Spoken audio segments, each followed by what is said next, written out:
Et pour analyser ces obsèques nationales, nous retrouvons le chercheur belge Chris Berwoods.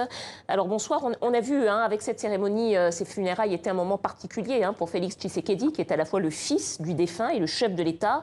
Est-ce qu'il peut tirer un bénéfice politique à organiser ces funérailles nationales? Je pense que c'est un événement très important. Vous vous souvenez que le président Félix Tshisekedi a été inauguré comme président après des élections très contestées sur base des chiffres que beaucoup d'observateurs considèrent comme manipulés. Et en plus de ça, le président Tshisekedi fait face à un tissu institutionnel dans le Parlement, dans le Sénat, au niveau provincial, qui est totalement contrôlé par son prédécesseur, le président Joseph Kabila.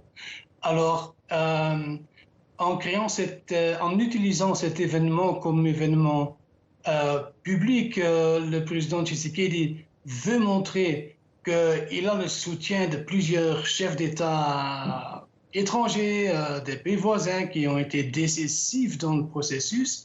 Il veut montrer au monde, à ses adversaires politiques, qu'il est bien capable de mobiliser dans la population. Et donc, on doit voir cet enterrement comme un moment de visibilité importante pour le nouveau régime du président Tshisekedi. Chris Berwoods, on a vu que l'ancien président Joseph Kabila était absent, certains opposants également, je pense à Martin Fayulu, qui revendique toujours la victoire. Comment est-ce qu'on peut expliquer ça, en quelques mots?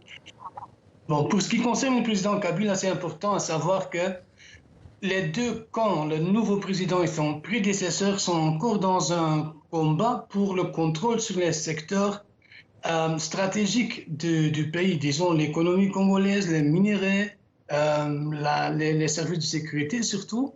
Et donc, on voit que cette lutte est très difficile et que c'est presque une guerre psychologique. Moi, je vois l'absence du président, de l'ex-président Kabila en fonction de ça. Monsieur Fayulu, qui pour beaucoup d'observateurs a été le réel vainqueur des élections,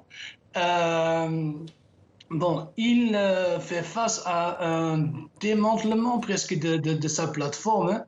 On voit désintégrer les coalitions politiques au Congo, qui sont des coalitions nouvelles, y compris la MOUCA, la coalition de M. Fayulu, où beaucoup de leaders semblent accepter la victoire du président Tshisekedi, tandis que Martin Fayulu continue à exiger l'annulation des élections, ce qui, à mon avis, n'est pas très réaliste. Alors, dernière question, on sait que les négociations pour le retour d'Étienne Tshisekedi ont duré très longtemps, plus de 2 ans. Est-ce que symboliquement, ces obsèques peuvent marquer le début de la véritable présidence de Félix Tshisekedi?